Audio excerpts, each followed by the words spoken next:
Welcome to the Burn Boot Camp podcast, guys. We are back again. I'm Matt Morris, Vice President of Fitness. We got Jeremiah Wofford from Burn Boot Camp Southpark. I'm going to give him some time to introduce himself. We're really going to dive in on this podcast about something that Jeremiah is passionate about, something I need to do more of. I used to do it a lot, but not anymore.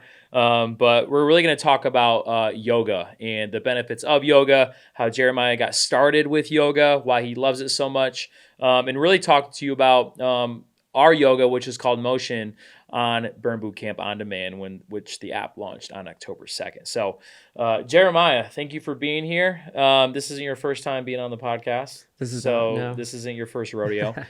Just introduce yourself to the audience of anybody that doesn't know you. Okay. Yeah. I'm Jeremiah. I am the lead trainer at Southpark, Charlotte, North Carolina, and I'm also the director of operations for 6 locations here in Charlotte as well. Oh wow! Officially in June. So congratulations. Quite a lot on my plate at the moment, but you know. He told me before this started that he's busy, and I said, "Hey, if you're not busy, then you're probably bored." So that's a pretty good thing. I'm really hoping for a chance to be bored here soon, but it doesn't seem to be happening. But yeah, 6 gyms is no joke. All right, let's hop in. Again, guys, we're on YouTube right now. We're also on Spotify, Apple Podcasts, wherever you're listening. Share, like, subscribe, pass this along, and I'll give you that reminder at the end. All right. So, first of all, how long you been with Burn Boot Camp? How did you get started with Burn Boot Camp, and what brought you to Burn? Okay, so I've been with Burn almost 4 years now. Okay. Started just before we shut down for COVID. I was actually managing a gym for Wells Fargo. Oh, here wow. in Charlotte for a couple of years. And Gabby Osterholz was a trainer at my gym. I did not know that. Yeah, so small world. She left the Wells Fargo gym to become the head trainer at the Elizabeth location. And a couple months later, she said, hey, the Southpark location is looking for a male trainer. If you want to pick up a couple camps, they'd love that. And so I went over, got trained to train a couple camps per week. And then they offered me the full-time position and took a little gamble and said, I'd like to try something a little more in the public eye, because with Wells Fargo, it's very limited.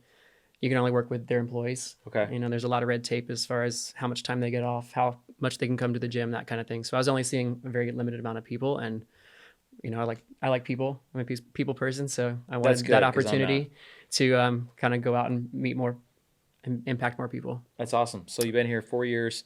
I was going to ask you, Wells Fargo, so they have, is this their corporate? Yeah. So the university area up here, they have like 10,000 employees. Oh my gosh. And so it's like, they have a whole gated community. Basically, you could go get your oil changed. You could have, there's like a doctor's office. There's like all kinds of things, and obviously a gym on campus as well. So wow. I manage that location. Okay. Yeah. So you talked about, you're still a trainer, but you moved into this operations role.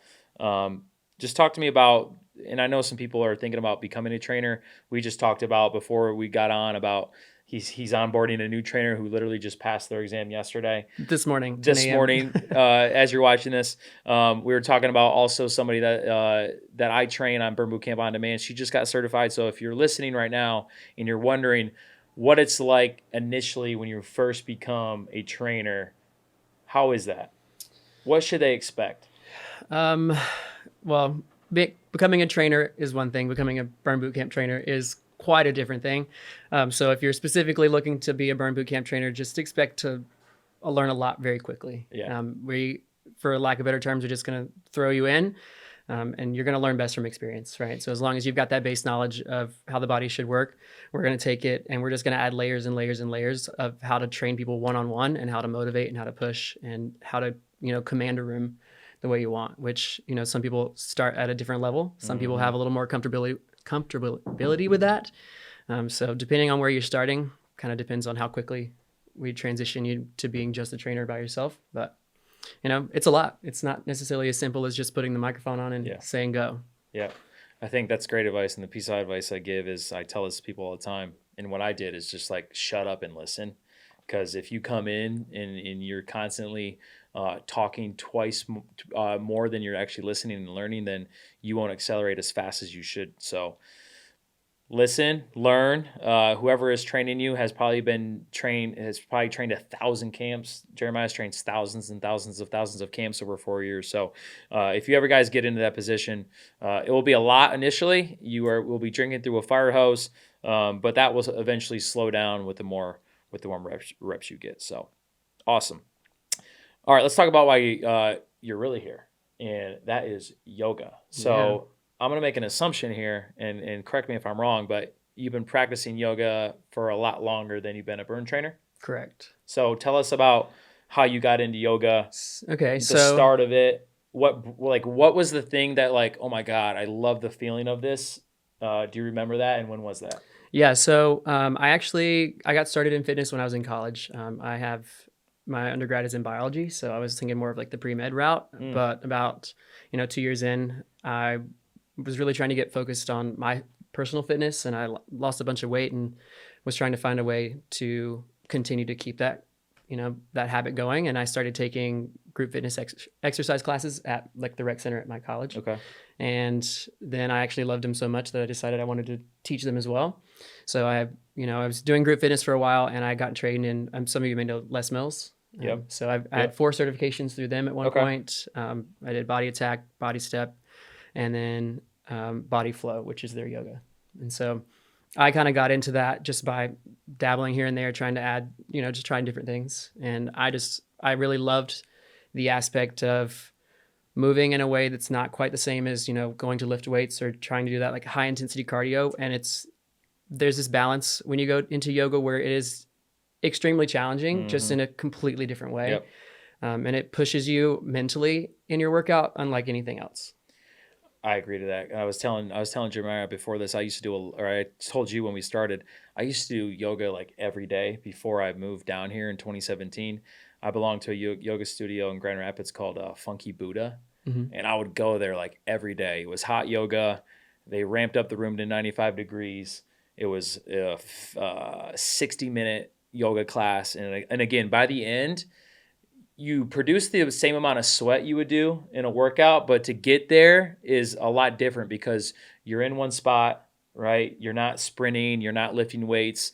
You're really holding positions that are challenging to your body. Like that's why you shake during yoga, but also like mentally is like, I feel like that's why I loved it. It's like that mental aspect.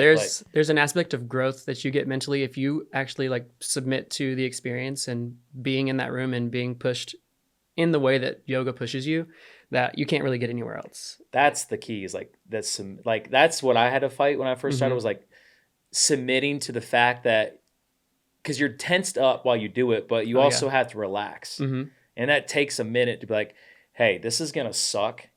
But the faster you accept the fact that this is going to suck, I feel like you get a much more enjoyable experience in it. But I feel like that takes a little bit of time. Oh yeah, it's definitely a practice, right? It's a skill. It's not something you're just going to go in and be like, oh, I'm gonna be so zen. I'm gonna chill out. I'm gonna get everything that I need out of this. No, like you're gonna work hard for it. And then the first few times you're probably not even going to get it. It's not going to make sense to you when you go to do that. You're like, I'm not feeling that. I don't feel relaxed. I don't feel like I'm getting what I'm supposed to get out of it. But it does take some time to get there. And it's just kind of like we talk about in camp all the time, getting really comfortable being uncomfortable. That is the thing the entire time. So it's kind of like, if you're training to do a 5-minute plank hold, there's a point where, if you're really good at holding it for 2 minutes, you get to that 3-minute mark and you're like, I cannot do this anymore. And you're mentally your brain goes everywhere it possibly can besides where you are right then. And that's the training that you're trying to get out of a yoga practice, is being able to pull your mind back into what you're doing so that everything you're doing is intentional, but then recognizing that there is tension being built through your whole body, and then just telling yourself that you can calm it down and like persevere through that. And it's weird, the fact that like you're holding these positions on like your knees and your hips, your shoulders, your elbows, but like you would think that all that tension would make them a little bit weaker. But I feel like I'm trying to remember the time when I used to do it every day. I don't think I've ever felt stronger. Oh, absolutely. Yeah. Like when I incorporated it every day into other aspects of, like, obviously when you lift weights, and doing like conditioning or cardio workouts, like I never felt stronger, like just in my own body weight. Yeah, I definitely would say adding it to your practice makes whatever you're doing, whatever type of like regimen, if you're going to camps, you're lifting weights, it just makes it much more sustainable. Yeah. Like recovery process is better. You have a bigger range of motion when you are doing anything outside of doing that yoga. You go into a strength camp and you're getting a bigger range of motion, which then you're getting stronger because of that. Yep. It just like levels just add on and on and on. Awesome. Okay, so let's talk about. So we talked about Burn Boot Camp on Demand, and we have a whole content category for yoga. We call it motion at Burn. Jeremiah has been doing this. We first rolled this out during 2020 Yeah. COVID, where we did motion, and then we were like, all right, we're going to build our app. We're going to bring motion back onto our app. Leave us a comment if you've done one of his motions. Again, I'll make this promise to you right now. The next content you make, I'll do one with you because I need to do it. Tell us just some reasons. So if I'm someone watching this, like I'm kind of scared to do it. I've seen online people in these crazy yoga exercise and moves. I won't be able to start there. So just walk us through a beginner's mindset on if motion is right for them and why. All right. So, for one, I'm obviously going to be a little biased, and I'm going to say, yes, you should absolutely do it. But even if it's not specifically for me, that's definitely something you should be adding in. The biggest tip for getting started is kind of just back to what we were talking about. You're probably not going to get it the first time, right? And there are 5 videos currently on Burn on Demand. So I would highly suggest doing the same one a couple times, trying to get it to figuring out, even what's the terminology? What is this exercise or this pose, this position even supposed to look like? Understanding that you're probably not going to get to the full expression of what that looks like on the first try, and just kind of giving yourself a little grace to say, I'm just going to move through this and it's going to be what it's going to be. Yeah. Right. And then once you've done that, do it again to where you already know what to expect. And then you can start actually pushing yourself a little bit further than you were the last time. That's where you're going to start seeing the benefit of doing that every single time. So I know over here at Burn Boot Camp, we're always like, we're never doing the same workout twice, but obviously we do see the same exercises multiple times. So that's going to come into the same kind of category with this, but you are going to have to do the same flow just because that's what we're working with, right? But and the whole point of it is that you're getting used to moving from one position to the other. It's not so much about what the actual pose is supposed to look like, but we're focused on, or when I'm writing them and programming them, I'm focused on how you're getting from one pose to the other. So it's not so much about saying, I'm not looking like this, or I can't do that. That's going to be too hard, or my body can't get to that position. It's just more about focusing on how can you make your body move from one plane to the next in a way that we're not used to. And you show people, like, if you can't do this, start here. Yeah. So for every single video we do for motion, I always start with a baseline. Yeah. And we do it very slowly. So it's not really even a flow at all. It's just, here's pose number 1, here's pose number 2, 3, 4, 5. We just sit in it. We talk about it, how it's supposed to feel, what it's supposed to look like, how to modify. And then from there, it's just adding one layer at a time. So if you're good with layer 1, you can sit there all day long. And then we just add, intensity levels as we go. I think the craziest part about yoga in general and about these positions is like the progression you make for some, like for me, when I first started, it was just like millimeters deeper, or like holding it for this like way. holding it for 1 second more. And it's crazy of like, you really get in tune of like where your body's at when you're holding these things, and you're in, like Jeremiah said, if you're just starting out, do the same one over and over again. And from the first time you do it to maybe the 4th time you do it, you're going to find that maybe your range of motion got better. It wasn't a lot, but it got so much harder. But and again, it takes time. Yeah. So I love that piece of advice. So you talked about there's 5 of them, and you can name all 5 now. What are the names of these? Let's see. So the names are the best. Yeah. So the first one, my favorite one, is Big Chi Energy. There's one called Lickety Splits. There's one called Right Hand Red. I'm blanking on the other 2. I might have to pull it up. So talk about. I can probably guess why Lickety Splits is called that. Maybe like if you're doing the splits. But yeah, a lot of hamstring work. Hamstring work. Yeah. What about Right Hand Red? Where'd you get that Right from? Hand Red. So that one was inspired by when I was trying to come up with the flow and what I wanted the movement to be like. Because I was saying earlier, I'm not necessarily trying to think about, if you think like a traditional yoga class you go to, most of them are focused on, here's Warrior 2, here's Warrior 3, here's, whatever it is. I'm not sitting there thinking about, okay, what's the pose that I want it to be? I'm literally thinking, how do I want to move today? Right. So I just was sitting there thinking about different ways and different types of movement. And I was like, it'd be really fun to create one that's kind of based around the game of Twister. And so right hand red, left hand blue, bringing your right foot all the way up to green, that kind of thing, where you're like basically pretzeling yourself in order to win this game. And that was basically my inspiration for that flow. Okay. Was how to place your body and move and stuff like that. What So about- if you really want to do well at that game at this next party you play, just do that one a lot of times. Yeah, I'm probably a little intoxicated while you do it too. So And, I mean, you want to be loose, right? yeah, right. What about Big Chi Energy? I can probably guess why you named it that. But why'd you name it Big that? Chi Energy was definitely a take on like Tai Chi. So obviously I haven't done a whole lot of Tai Chi, but that's something that I feel is very much a flowy thing. It's a continuous movement. And that's why it's my favorite one. I think that was probably like my 4th video we did after coming back, after taking the break from doing those during the middle of COVID. And that one was just the most fun to me. I felt like I could just take up as much space as I possibly could. There was no break in the movement. Like once you finally let it all click, it was just one fluid motion from the very beginning to the very end of it. Got it. It was also a very, very hard leg workout. Yeah. And a very sweaty one as well. Well, they got to pull up for us. The other ones there are we called go. Hips Don't Lie, Oh, yes. which I'm assuming you're going to be opening up your hips, which mostly every human being who has a desk job or like us sitting right here while our hips are flexed, like you need to get those opened up. So that might be a favorite one for you if you got tight hips.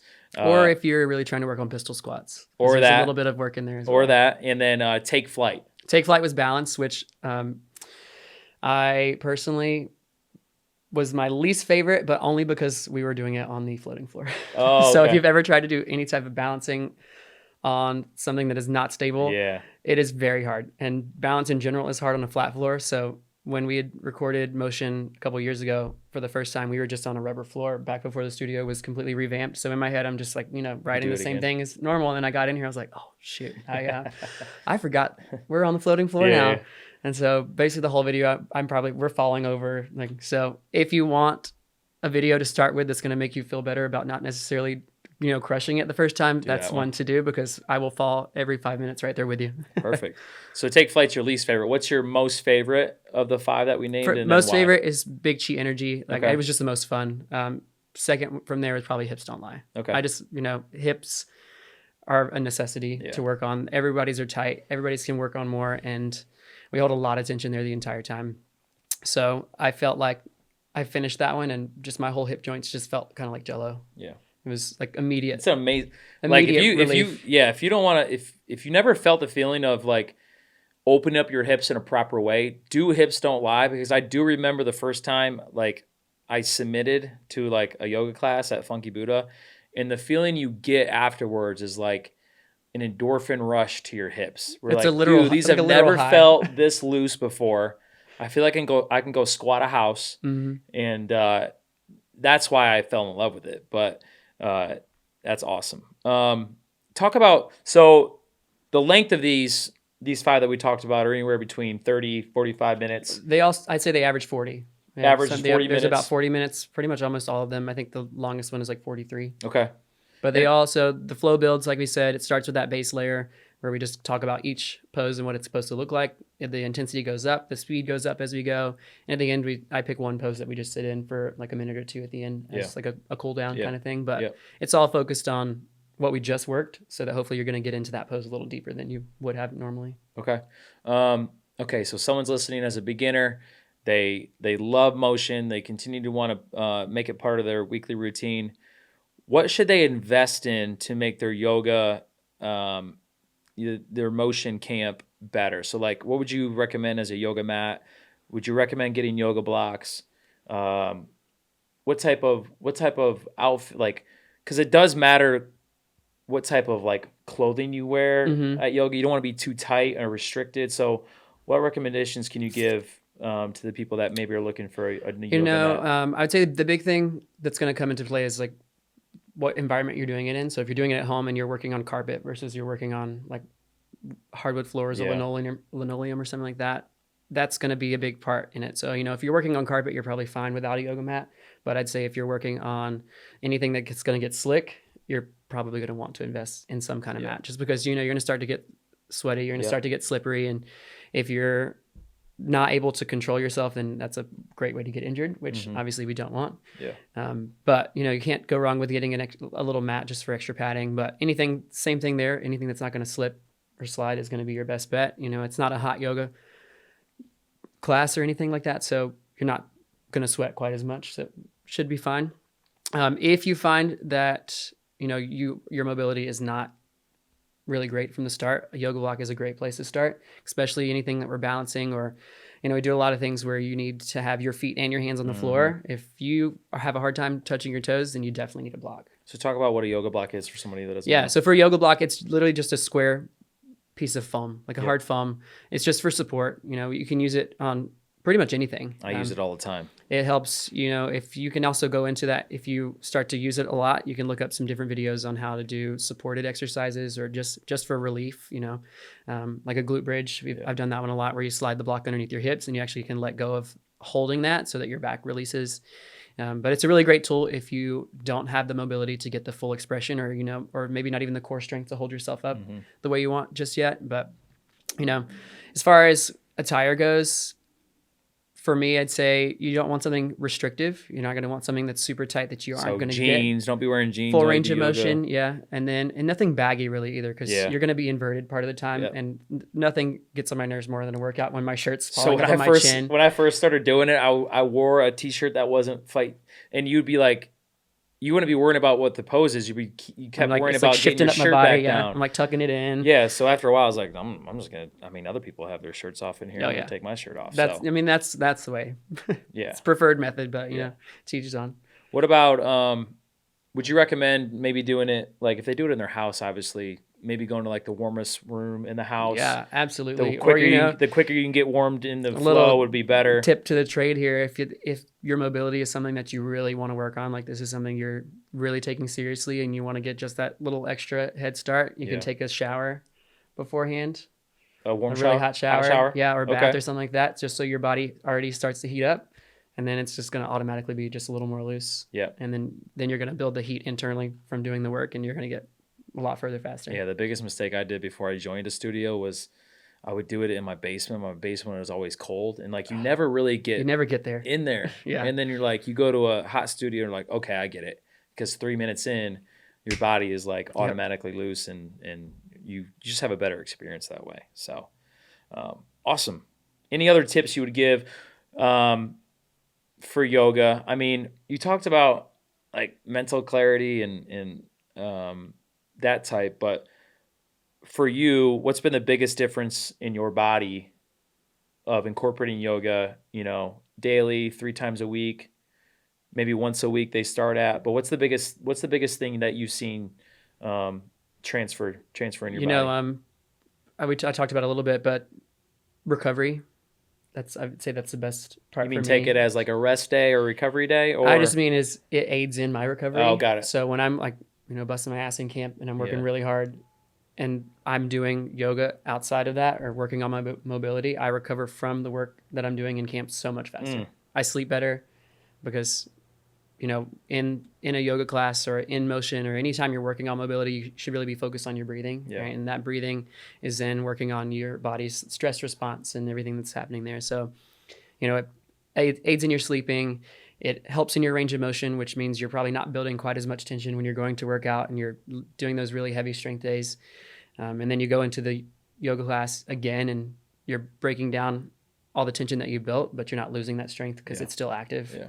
So the biggest part of it is just, like I said, sustainability. It makes me feel stronger. It makes me stronger. And I work so much harder in everything else that I do because of it. Yeah. Hey guys, you heard it here. So again, there's 5 currently on our app, Burn Boot Camp On Demand. They're all led by Jeremiah. We told you the titles. We told you his least favorite, his most favorite. We gave you tips from what to wear, what room in the house to do it at. Go take a hot shower before you do it if you have a cold environment. We also talked about his benefits that he's seen, my benefits of yoga. We wouldn't be talking this way if it wasn't true. Jeremiah would never tell you something that he hasn't done that's worked for him, me as well. So go try it out. If you're just starting out, that's okay. We told you guys the average was 40 minutes. If you can't get through the 40-minute, that's okay. Do 20 minutes of it. And then the next time you do it, try to keep progressing in that. Yeah, that's the beauty of how it's written. So, if you get to the point where the level or the rounds are just too much, you haven't missed anything. Yep. You can go to a camp and you leave early, you're going to miss a whole side of the floor. But that's not going to be the case in this one because it's just a flow that goes round and round. Yep. And all you guys out there, you need it in your life. Take it from me. Take it from Jeremiah. Yoga is not just for females. Males probably need it more than especially the females. So especially the hip one. So get on it. Just improve your performance overall and just feel better. in your daily life. So go check it out. And again, guys, we're on YouTube, right? Apple Podcasts, Spotify. Give us a like, subscribe, give us a review on the podcast, and we'll be back with another episode a little bit later. All right, Jeremiah, thank you for being here. You want to take us out? Sure. Same as always, Do two it. claps on 2. 1, 2. Thanks, guys.